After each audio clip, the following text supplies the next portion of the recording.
Čaute, nachádzam sa v Prahe na výstavisku v Letňanoch, kde sa koná 5. ročník veľtrhu čistej mobility pod názvom e-salon. Automobilky tu prezentujú rôzne premiéry svojich modelov, ktoré sa dostanú na náš trh v budúcom roku. Poďme si ich spoločne pozrieť.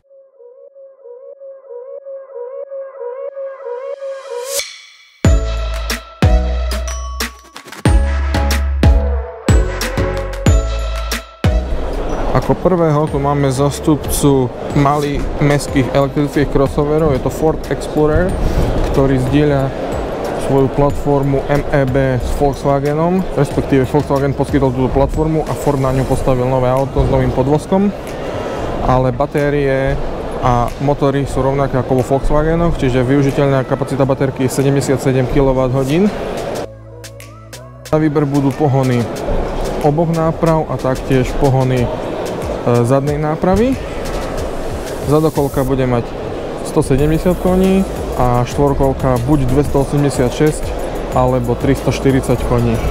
Objem batožinového priestora tohto Explorera má hodnotu 445 litrov. Môžeme sa na ňo pozrieť. Elektrického ekobatožinového priestoru. No a tu, ako môžete vidieť, je celý tento kufor. Má dvojité dno. Je tu príjemne osvetlené, sú tu dve ledky. Je tu taktiež plato, ktoré je takto gumové. Môžeme sa ho zavrieť. Typický fordiacký zvuk. No tak poďme sa ešte pozrieť do interiéru. Tak, v interiéri vyzerá takto. Pred sebou je celkom taký kompaktný volant, ktorý má zrezanie aj na vrchu, aj na spodu. Na volante sa taktiež nachádzajú dotykové plôžky, ale Ford tvrdí, že by mali mať haptickú odozvu, že až po ich stlačení sa stane funkcia, že nemalo by sa stať, že omylom ťuknete do nich a niečo si prepnete. V strede je takýto polohovateľný displej, ktorý sa posúva po rôznych úrovniach až do takéto polohy. Tu sa následne skrýva nejaká prehliadka alebo svojím spôsobom trezor, pretože keď tam nejaké doklady a zatiahnete, auto zamknete, tak táto prehliadka ostáva zamknutá. Čo Ford prebral od Volkswagenu je aj ovládanie okien. Je to asi to najstupidnejšie ovládanie, ako som kedy videl, pretože ak chcete stiahnuť zadné okna, musíte najprv stlačiť tlačidlo rear a potom sa stiahnu zadné okna.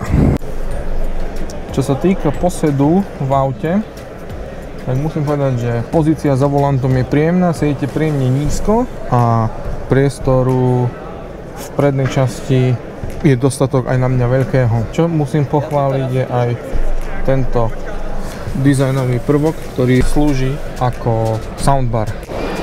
Ford bude ponúkať dve výbavy svetiel.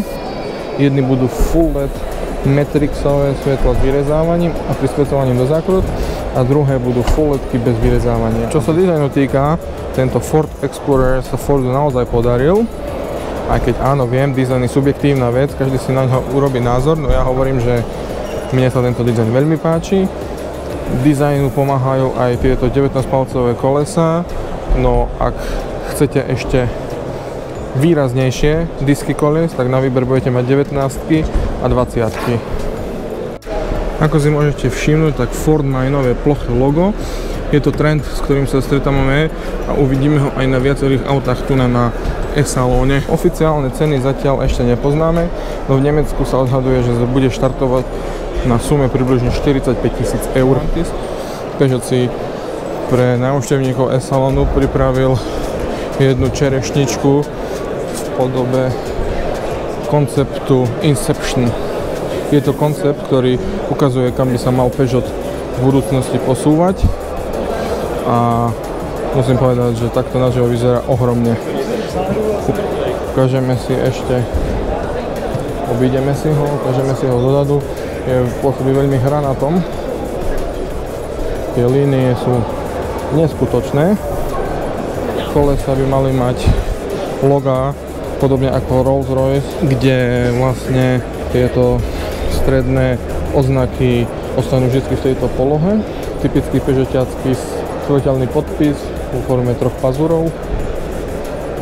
Na živo to auto pôsobí extrémne široko, nízko, extrémne futuristicky. Môžeme sa pozrieť do interiéru. Interiér pôsobí ešte viac hranato ako exteriér. Nevyzerá to dvakrát pohodlne, tieto sedadlá, no počul som ľudí, ktorí v tom sedeli, hovoria, že je to pohodlné, takisto volant vyzerá veľmi zvláštne a určite sa do sériovej podoby takto nedostane. Tam ako svieti logom, tam sa nachádza displej skoro so všetkými informáciami a taktiež niektoré informácie sú aj na tom kruhovom, na tej obruči nad volantom. Chcem povedať, že tieto predné dvere sú ozaj masívne, takisto aj tieto zadné suicide doors. Takže pozrite sa na to čelné sklo, ktoré ide úplne spredu a tiahne sa až úplne do zadnej časti. To auto, z neho musí byť super viditeľnosť a výhľad.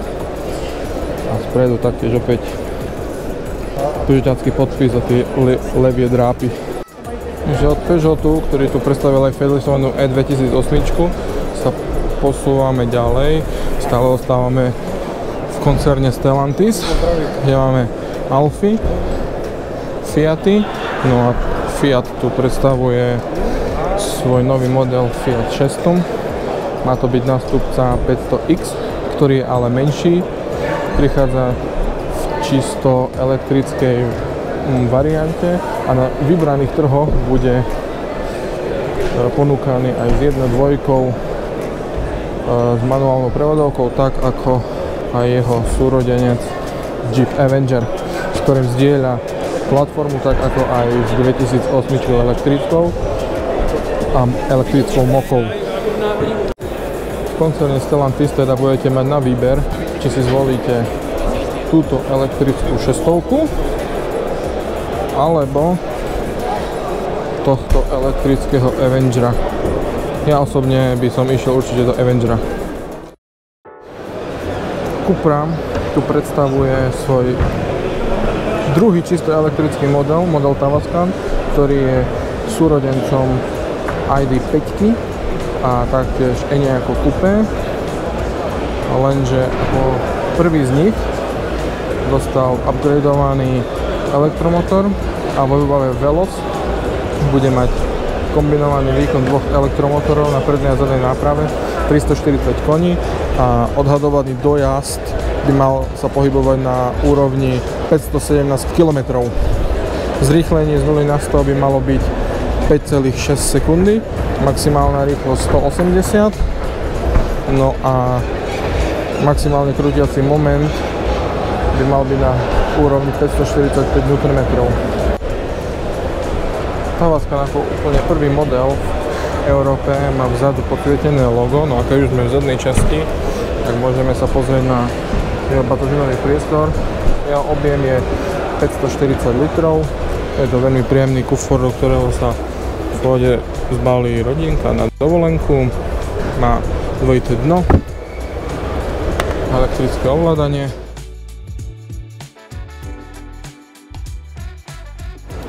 V interiéri je najdominantnejšou časťou táto kostra, ako to označuje sama automobilka.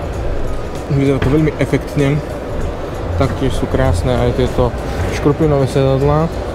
Za príplatok v tejto verzii VZ budú aj úplné škrupiny s označením CAP, ktoré viete nájsť vo Formentore VZ5. Tieto sedadlá sú plne elektrické s pamäťou, čiže si ich viete rôzne nastavovať. Volant má síce dotychové plôžky, ale mali by mať tiež haptickú odozvu. No tu Cupra mohla použiť klasické tlačidlá, ktoré má vo Formentore. Predný displej pred vodičom je ukotvený do hornej časti palubnej dosky.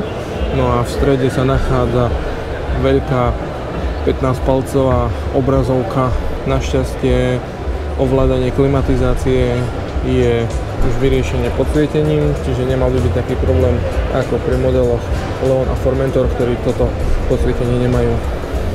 No tak ja už sedím v Tavascane a musím povedať, že posed je príjemne nízky na športovú značku, tak ako sa patrí. Nad hlavou mám dostatok priestorov, aj keď je tu panoramatická strecha. Volant by mohol ísť trošku vyššie, lebo mám ho v úplne najvyššej polohe a je tu taká medzera na 1,5 palca. Na volante sa nachádzajú aj tlačidla na jazdné režimy a týmto tlačidlom s logom Cupra si viete zvoliť ostrejší režim. Taktiež ako v Exploreri, aj tu sa nachádza tento blbý systém, kde musíte najprv stlačiť tlačidlo rear a vtedy sa otvoria zadné okná. Pekným dizajnovým prvkom je aj to, že táto linka pekne plynie a napája sa na palubnú dosku. V spodnej časti je táto kostra, no a taktiež pod kostrou sa nachádza aj takýto úložný priestor. No a poďme sa ešte pozrieť, ako to vyzerá na zadných sedadlách za mnou nastaveným sedadlom.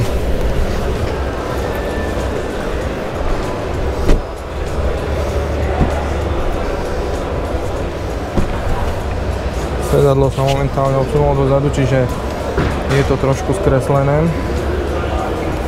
ale je vidieť, že je tu celkom malý priestor, čiže bude lepšie, ak dozadu budú sadať menší ľudia, no zase dvaja takmer 2-metroví muži za sebou sedieť v tomto aute veľmi nebudú.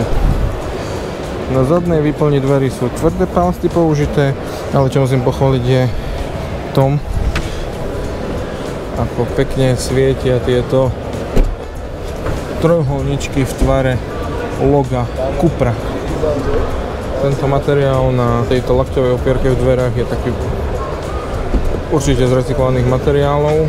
Je to cítiť na dotyk, no ale nie je to nič nepríjemné. Vzadu klasická lakťová opierka, na hlavu bude menej priestoru vďaka zvažujúcej sa streche. Je to preto až SUV kupé. Vzadu trojzónová klima, ale myslím si, že to bude príjemné rodinné cestovateľské auto.